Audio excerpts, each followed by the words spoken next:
Bonjour à tous. Dans la vidéo d'aujourd'hui, on va en parler du chapitre 5 de cours caractérisation des matières plastiques intitulé les charges. Avant de passer au cinquième chapitre, je vous présente ici l'article 13 caractérisation des matériaux plastiques où vous trouverez le cours, les TP et les examens et la playlist matériaux plastiques. Vous trouverez toutes les vidéos en relation avec ce cours. Les charges sont divisées en plusieurs catégories. On trouve tout d'abord les charges organiques naturelles, comme les charges cellulosiques, les farines de bois et les amidons.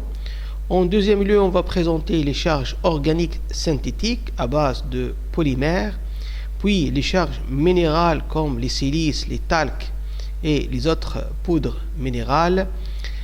Puis on va présenter les oxydes et hydrates métalliques comme les poudres, les alumines, les dioxydes de titane, les oxydes de zinc, et on va présenter le verre et le carbone, et on va terminer par les charges métalliques.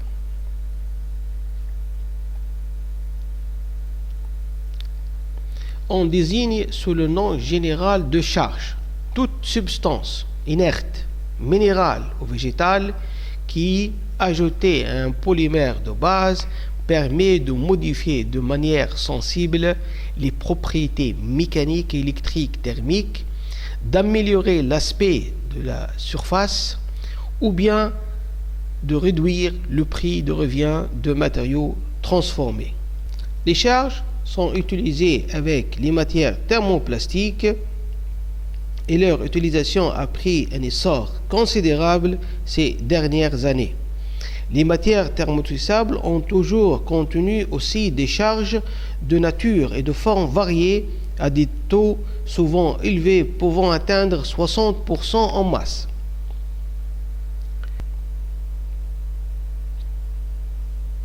Pour un polymère donné, le choix d'une charge est déterminé en fonction des modifications recherchées pour l'objet fini. Mais d'une manière générale, les substances utilisables comme charge des matières plastiques devront satisfaire un certain nombre de critères énoncés ci-dessous. Tout d'abord, la charge doit être compatible avec la matière de base en termes de non-toxicité, absence de coloration ou d'impuretés gênantes, neutralité inerte chimique, stabilité à la chaleur et à la lumière, faible absorption d'eau, aucune influence sur la stabilité du polymère ou bien sur sa couleur. La moulabilité, c'est-à-dire bonne répartition des poudres dans la matrice polymère et surtout l'adhérence entre la fibre et la résine de base. L'uniformité de qualité et aussi de granulométrie, la dimension des grains, et faible action abrasive afin de protéger l'outillage au cours de mise en œuvre. Et enfin, le prix de revient, c'est important aussi, sauf pour les applications de haute performance. On trouve principalement deux types de charges. Les charges sphériques réduisent le coût de l'opération et de moulage, diminuent le retrait, améliorent quelquefois la résistance mécanique de matériaux. Les charges fibreuses, c'est-à-dire sous forme de fibres, elles améliorent la résistance à la rupture, augmentent la rigidité, assurent une meilleure conservation de ses propriétés à des températures élevées. Donc le tableau suivant montre la nature, la géométrie, le rapport de force et exemple de charge pour chaque type de fibre.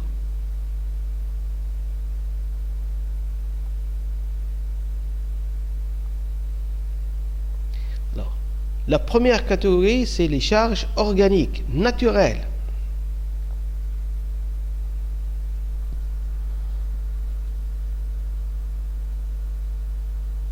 Alors, les poudres cellulosiques sont utilisées en tant que charge de résine thermodurcissable.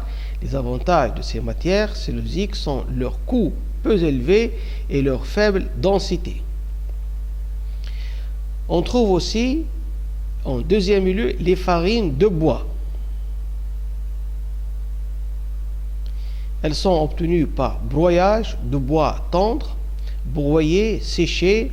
Elles sont utilisées avec les résines phénoliques et les aminoplastes.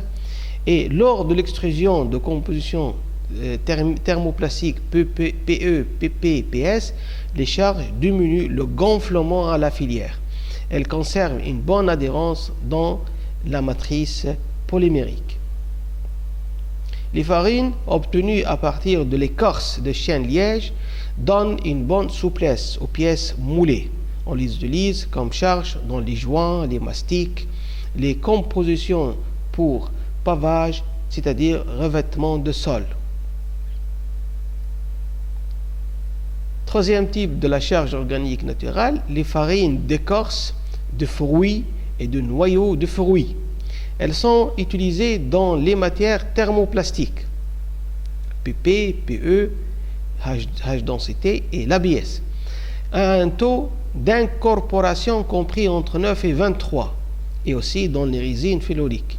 Leur influence sur les caractéristiques mécaniques des pièces peut se résumer ainsi: une augmentation de module de Young, de la résistance en flexion, de module en flexion et de module apparent de rigidité.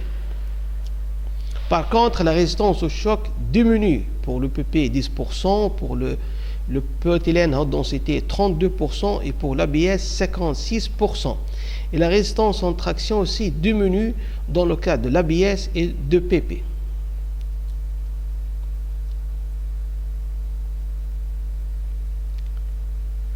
En quatrième groupe, on trouve les fibres végétales comme les cotons, le bois ou bien les sisales.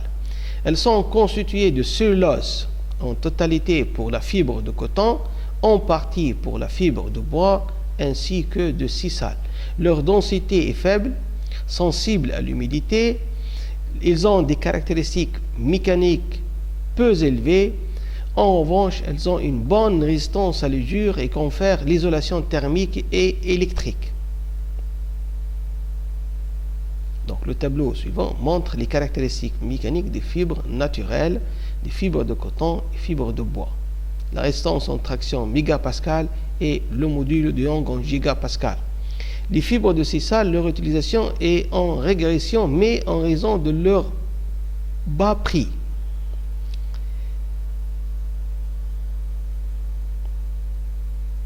Les fibres de bois et de coton, elles sont surtout utilisées pour la fabrication de panneaux de feutres et de feuilles.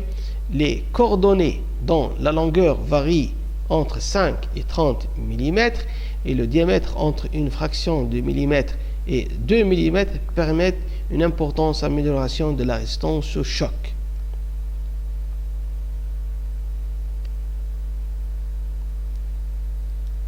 La pâte de cellulose. On obtient un dérivé de la pâte à papier de structure fibreuse par purification alcaline de la pâte à bois. Utilisée comme charge des aminoplastes, on constate un faible retrait au moulage et une bonne résistance au choc et à l'humidité. Sixième type des charges, ce sont les amidons, ce sont des hydrates de carbone contenus dans les plantes de formule chimique C6H12O5. Les amidons sont utilisés comme charge pour obtenir des plastiques à biodégradabilité contrôlée, avec le polyéthylène et avec le polyacétate de vinyle. Deuxième partie des charges est réservée aux charges organiques synthétiques. On constate souvent une amélioration des caractéristiques des résines contenant des charges synthétiques sous forme de poudre de polymère. Les caractéristiques de surface de résine polyester renforcées sont améliorées par addition de polyéthylène finement divisé. Polyester et résine phénolique incorporées au polystyrène butadiène en augmentant le module de Young. Certains polymères fluorés finement divisés sont utilisés à la fois dans les matériaux thermoplastiques et dans les matériaux thermodissociables comme lubrifiant pour réduire l'usure et améliorer les limites de température d'utilisation. On utilise par exemple le PTFE en poudre fine dans le polyoxyméthylène, pomme et dans les polyamides. Troisième catégorie des charges, ce sont les charges minérales. Alors, la première charge minérale est les carbonates. Les carbonates de calcium existent sous deux formes cristallines, calcite et aragonite. On l'utilise comme charge et aussi comme retardateur de flamme ajouté à du trioxyde de témoin. Il est utilisé surtout avec le PVC, les matériaux thermodurcissables, les polyuréthanes, en raison de son caractère hydrophobe. Pour le polyéthylène, on emploie de plus en plus des carbonates de calcium. De même pour le polypropylène. Par addition de polystyrène au choc, on améliore l'aptitude à l'emboutissage, utilisé avec le PP aussi. Deuxième charge, ce sont les silices. Les silices de composition chimique SiO2 son incorporation dans la résine améliore les propriétés d'électrique, la résistance à la chaleur et à l'humidité. On constate également l'augmentation de la température de transition vitreuse et de modules de Young et de la résistance en compression, ainsi que la réduction du gonflement dans les solvants. La silice est la charge principale des silicones.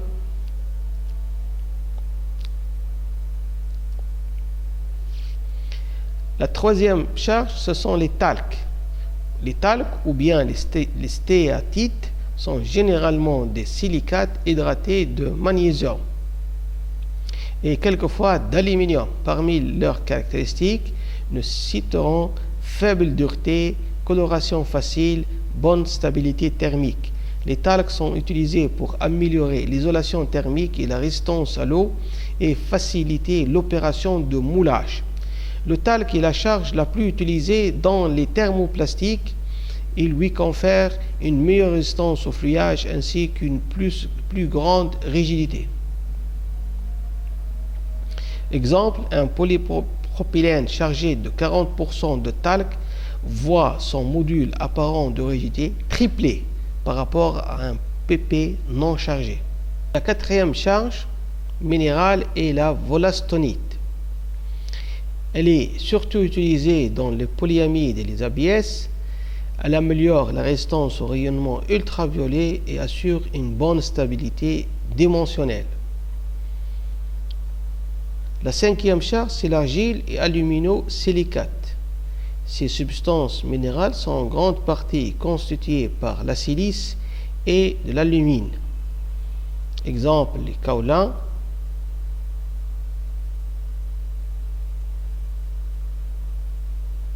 farine d'ardoise, vermiculite, mica,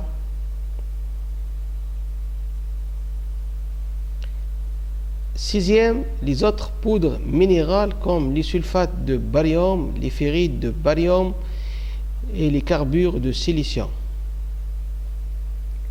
Maintenant, on va passer aux oxydes et hydrates métalliques, où on va trouver les poudres et les microsphères, les alumines, les dioxydes de titane, les oxydes de zinc, de magnésium et les oxydes de beryllium. Les poudres et microsphères, l'alumine, les oxydes de zinc, de magnésium, de titane et d'antimoine sont utilisés sous forme de poudre fine, comme charge de polypropylène, des compositions polyvinyliques, des résines époxydes et des polystères insaturés. Deuxième oxyde, les alumines qui ont une bonne conductivité thermique. Elles diminuent le coefficient de dilatation thermique et linéique, augmentent la rigidité ainsi que la résistance à l'abrasion et au feu. L'hydrate d'aluminium est une charge ignifiante est utilisé avec le PVC, le PE chloré, l'ABS. L'oxyde suivant, c'est le dioxyde de titane. C'est un pigment blanc, barrière anti-ultraviolet qui améliore la résistance au vieillissement. L'oxyde de zinc, c'est un pigment blanc, barrière anti-ultraviolet qui confère aux résines une bonne conductivité électrique et une haute résistance à la chaleur. Les oxydes de magnésium, il apporte aux résines rigidité, dureté, résistance au fluidage et augmente la viscosité de polyester. Oxysulfate de magnésium renforce le polypropylène. Le trioxyde d'antimoine utilisé avec le PVC plastifié et l'oxyde de beryllium avec les polyuréthanes. Et pour les céramiques conseillées dans les résines polyester, elle apporte une réduction de masse de 15 à 25% avec une amélioration de la résistance à la compression au choc. On trouve aussi comme charge les verres très utilisés dans l'industrie sous forme commercialisée de poudre de verre avec les thermodurcissables et des billes de verre creuses améliorent la résistance à l'eau et au vieillissement de PMMA et diminuent la friabilité des pièces phénoliques. Sous forme aussi de microsphères de verre destinées au SMC et au BMC, ainsi qu'au thermoplastique pour injection.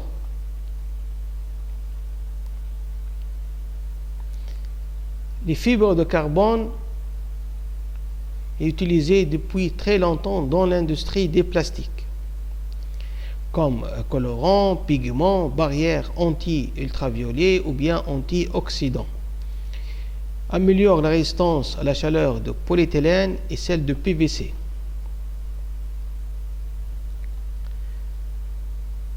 Fibres de carbone et de graphite, ce sont des renforts dits à haute performance dont le prix élevé limite actuellement l'utilisation.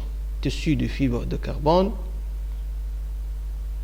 Et les fibres de carbone sont caractérisées par leur faible densité, leur résistance élevée à la traction et à la compression. On termine par les charges métalliques. L'addition des poudres ou bien de paillettes métalliques en aluminium, cuivre, nickel, fer effectuée pour rendre conducteurs d'électricité ou de la chaleur les matériaux plastiques employés en aérospatial et en électronique. L'aluminium améliore l'usinabilité, la résistance au choc. Le cuivre améliore l'usinabilité et la conductivité thermique et électrique. Le fer améliore la résistance à l'abrasion. Le plomb de densité élevée assure la protection contre les radiations et l'absorption de son dans les matériaux de densité élevée. Le magnésium utilisé dans les applications pyrotechniques et l'acier inox est employé en outillage. Le zinc améliore la résistance à la corrosion. Il est utilisé dans les revêtements protecteurs. Donc, merci de répondre aussi aux questions liées à la charge, à ce chapitre, et à la prochaine vidéo.